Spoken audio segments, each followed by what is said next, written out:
안녕하세요, 여러분. 좋은 하루 보내시고 있나요? 이번에 소개해드리고자 하는 책은 철학 통조림이란 책입니다. 현재 시중에는 매운맛, 달콤한 맛, 고소한 맛, 담백한 맛 이렇게 4가지의 시리즈로 구성된 책이에요. 매콤한 맛과 달콤한 맛은 도덕을 위한 철학 통조림이란 부제를 달고 있어요. 도덕이란 무엇인지, 그리고 여러 철학자들의 도덕 이론들을 담고 있죠. 담백한 맛과 고소한 맛은 지식을 위한 철학 통조림이에요. 이는 철학자들의 사고방식과 다양한 방면에서 철학이 어떻게 적용되는지 이런 것들을 설명하고 있어요. 이렇게 책 소개를 드렸으니 이제 우리는 어떻게 이번 강의가 진행될 건지 알면 좋겠죠? 자, 우선은 철학을 왜 공부해야 되는지 알아보도록 할 거예요. 그 다음에 철학의 역사를 알아보고자 하고요. 세 번째로 철학이 어떻게 적용되는지, 철학이 적용되는 범위에 대해서 알아보도록 하겠습니다. 그리고 마지막으로 언제나 제가 내드리듯이 숙제를 내드리고자 해요. 그러면 이제 철학을 공부하는 이유부터 한번 가볍게 짚고 넘어가 볼까요? 우선은 철학은 왜 공부하냐 하면은 많은 이야기들이 있어요. 솔직히 철학하면은 무지 머리가 아프고 어려운 곳이라는 생각밖에 들지 않나요? 여러 철학자들이 골치 아픈 이야기를 하면서 서로 논쟁하고 싸우고 이런 것들이 생각나죠. 물론 철학이 방금 말한 그런 면도 없잖아 있긴 해요. 하지만 철학이란 근본적으로 잘 살기 위한 학문이랍니다. 잘 산다는 게 무엇이냐고요? 돈을 많이 벌고 다른 사람들에게 사회적으로 인정받고 이런 것만을 말하는 건 아니에요. 내가 내 삶을 얼마나 내가 원하는 만큼 충실히 살아가는가, 내가 목표한 것을 내가 얼마나 잘 성취하며 살아가는지 이런 것들을 뜻하는 거죠. 한마디로 철학이란 내가 잘 살기 위한 것이라고 말하면 된답니다. 이렇게 말하면 조금 더 쉽게 다가오지 않나요? 방금 말한 철학의 의미는 지극히 개인적인 의미였어요. 그럼 조금 큰 의미로 넘어가 본다면 철학이란 인간이 왜 사는지에 대해서 알아가는 학문이에요. 우리는 단순히 태어나서 살아간다고 하기에는 인간의 사고는 그런 것을 잘 견디지 못해요. 우리는 왜 살아가야 하는지 끊임없이 의미를 부여하려고 하죠. 그리고 그 의미는 각각의 사람들에 따라서 매우 달라진답니다. 이러한 삶의 의미를 찾기 위한 학문이 철학이라고 하는 것이죠. 여러분들은 철학 통조림 책을 읽고 왜 철학을 공부해야 하는지 여러분만의 답을 찾을 수 있길 바랄게요. 항상 말하는데 책을 읽고 하는 사유와 고찰에는 정답이 전혀 없어요. 여러분들이 생각하고 느끼고 이런 것들이 전부 여러분만의 정답이랍니다.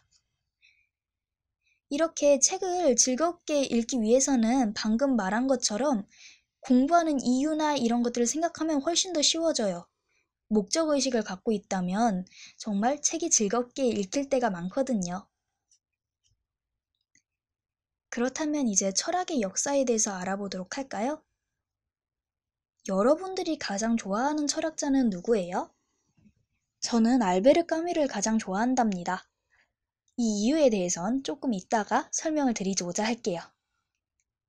그렇다면 여러분, 이제 철학의 역사에 대해서 한번 말해볼까요? 먼저 철학은 자연을 중시한 만물은 물로 이루어졌다고 주장한 탈레스와 같은 고대의 철학자들이 있었어요. 이후 인간의 신념과 가치를 중시한 소크라테스, 아리스토텔레스, 플라톤과 같은 고대와 그리스 아테네의 철학자들이 등장했죠. 중세 때는 그리스도교의 영향을 받은 토마스 아퀴네스와 같은 철학자도 있었고, 과학이 발전한 근대에는 베이컨, 데카르트, 홉스, 칸트와 같은 철학자들이 있었어요. 이후에는 고통받는 자본주의 현실로부터 평등한 철학과 세계관을 확립하고자 한 마르크스, 기존 철학으로부터 벗어나고자 한 니체, 인간은 스스로 삶을 개척해 나가는 존재라는 것을 강조한 사르트르와 같은 철학자들이 있었죠. 이렇듯 철학은 정말 끊임없이 발전해 왔으면서 변해 왔습니다. 여러분들이 철학 통조림을 통해서 이러한 철학자들의 이야기를 정리하게 된다면 삶에 대해서 생각해 볼 때 사고의 흐름이 더욱 깊어질 거라 믿어 의심치 않습니다. 그렇다면 저는 왜 알베르 까미를 가장 좋아할까요? 우선 알베르 까미는 근대와 현대 사이에서 자신의 이야기를 펼쳤던 저자예요. 여러분, 혹시 가끔 사는 것 자체가 지루하지는 않나요? 아침에 똑같은 시간에 일어나서 학교를 가고, 똑같은 시간표를 가지고 공부하고, 같은 시간에 하교하고, 비슷한 시간에 저녁을 먹고, 정해진 일과에 따라 숙제를 하고, 공부를 하고, 또는 놀고. 가끔 이런 모든 게 쳇바퀴처럼 돌듯 흘러가는 것 같은 느낌이 들지 않나요? 모든 것이 의미가 없는 것처럼 느껴질 때가 있죠. 까미는 이를 보고 무의미한 노동이라 불렀습니다. 우리는 이런 생각이 들 때 재미없는 일을 전부 다 하게 된다면 나는 내가 원하는 것만 하면 살 거야. 혹은 밖으로 놀러 나갈 거야. 나는 이것들을 다 한다면 성공을 하게 되겠지. 이러한 미래에 대한 생각들을 하면서 막 견뎌요. 하지만 까미는 미래에 대한 희망이나 생각을 하는 것을 보고 지금 현재에 대한 치명적 회피, 무의미한 노동에 대처하는 것이 아니라 나 자신을 속이는 행위일 뿐이라고 말했습니다. 그리고 이러한 무의미한 현재의 행위를 대처하는 방법은 노동 그 자체에 스스로의 의미를 부여해서 현재를 살아가는 것이라고 말했습니다. 여러분이 여기에서 집중해야 될 건 스스로 의미를 부여해서 현재를 살아가는 것이라고 할 수 있겠죠. 지금 짧은 시간 안에 까미의 생각을 다 담기에는 너무 어렵고 시간이 부족해요. 그래서 여러분들이 철학 통조림을 읽고 까미는 어떤 이야기를 했는지 한 번 더 정리해 주시길 바랄게요. 그리고 여러분들이 이러한 철학자들의 이야기를 어떤 철학자가 가장 여러분께 잘 와닿는 이야기를 했는지 이런 것들을 찾아내신다면 보다 철학에 대한 생각이 깊어지고 잘 할 수 있을 거라고 믿습니다. 그러면 이제 철학이 언제 어떻게 적용되는지 이런 것들을 알아보려고 해요. 철학이 단순히 철학이란 분야에서 끝난다면 그렇게 생각한다면 정말 오산이에요, 여러분.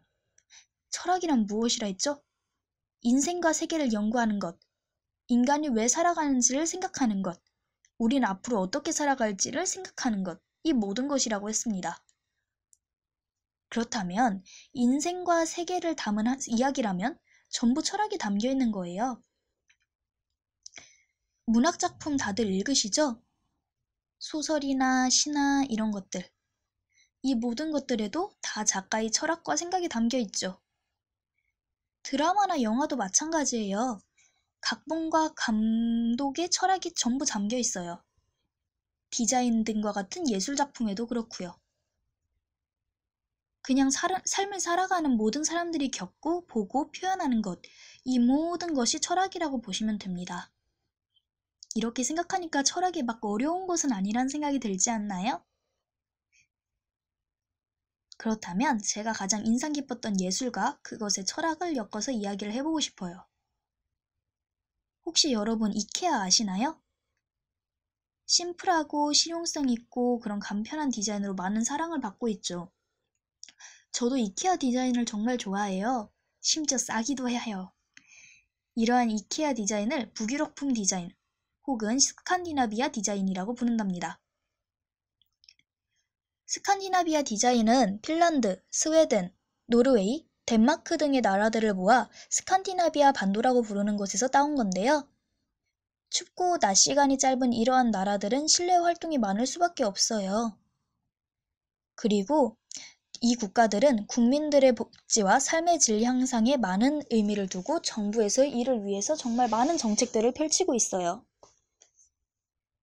그러다 보니까 자연스럽게 디자인에 대한 관심도 올라가고 보다 많은 사람들이 디자인과 질을 동시에 추구하게 되었죠.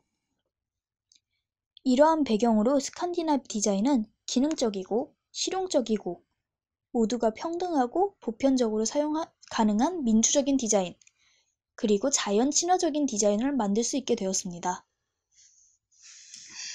이러한 디자인들은 결국 사용하는 사람들의 생각에도 영향을 미치게 돼 있어요.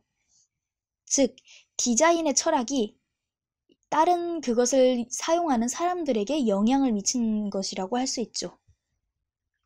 이렇듯 철학은 예술이나 다른 것들과 결합해서 훨씬 더 큰 영향력을 발휘하기도 한답니다. 그러면 이제 숙제를 내드리려고 해요. 여러분, 철학 통조림에 따르자면 과거부터 현재까지 공리주의와 실존주의, 실존주의와 쾌락주의, 실용주의, 그리고 소크라테스, 칸트, 까미, 베이컨, 데카르트, 그 외에 많은 사람들, 이러한 많은 사람들에 대해서 삶에 대해서, 인간에 대해서, 그리고 잘 살기 위한 방법에 대해서 많은 의견이 있었고 생각이 있었어요. 이러한 삶에 대해서 여러분도 한번 생각해 보시는 거 어떨까요? 물론 제가 소개드린 철학자들, 그리고 철학 통조림에 나와 있는 철학자들 뿐만이 아니라 수많은 사람들이 다른 이야기를 훨씬 더 많이 했어요. 이거는 여러분들이 책을 읽으시면서 또는 강의를 들으시면서 또는 유튜브나 영상을 보시든지 이러한 방법들을 통해서 더 많은 철학자들의 이야기를 흥미있게 들을 수 있었으면 좋겠습니다. 아무튼 그런데 여러분, 이런 철학자들처럼 어렵게 생각하시진 않아도 돼요.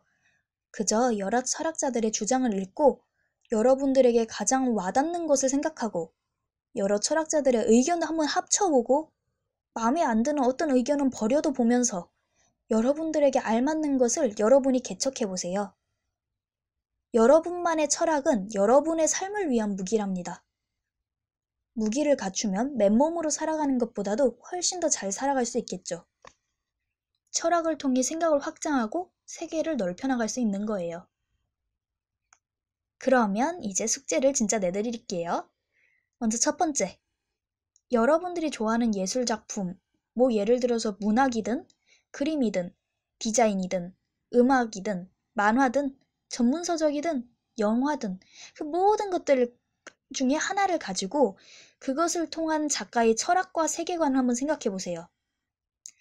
힌트를 드리자면 작가가 어떠한 삶을 살았는지를 안다면 좀 더 쉽게 파악하실 수 있을 거예요. 두 번째, 철학 통조림을 통해서 소개된 철학 개념 하나. 예를 들어서 공리주의라든지 실존주의라든지 실용주의라든지 이런 것들을 가지고 여러분들이 어떻게 여러분 삶에 적용할 수 있을지를 한번 생각해 주세요. 이제 이러한 생각들을 숙제를 한다면 여러분들은 보다 훌륭한 삶을 살아갈 수 있을 거라 생각합니다. 그리고 철학에 대한 고민들을 끊임없이 이어가 주세요. 매일 할 필요는 없어요. 하지만 어느 날 문득 생각이 날 때, 어느 날 길을 가다가, 버스를 타다가, 아니면은 다른 공부를 하다가, 친구들이랑 놀다가, 갑자기 떠오를 때마다 틈틈이 어떻게 내가 살면 좋을지, 이런 것들을 고민해 주세요. 여러분 듣느라 수고 많으셨습니다. 오늘도 좋은 하루 되시길 바랄게요. 안녕.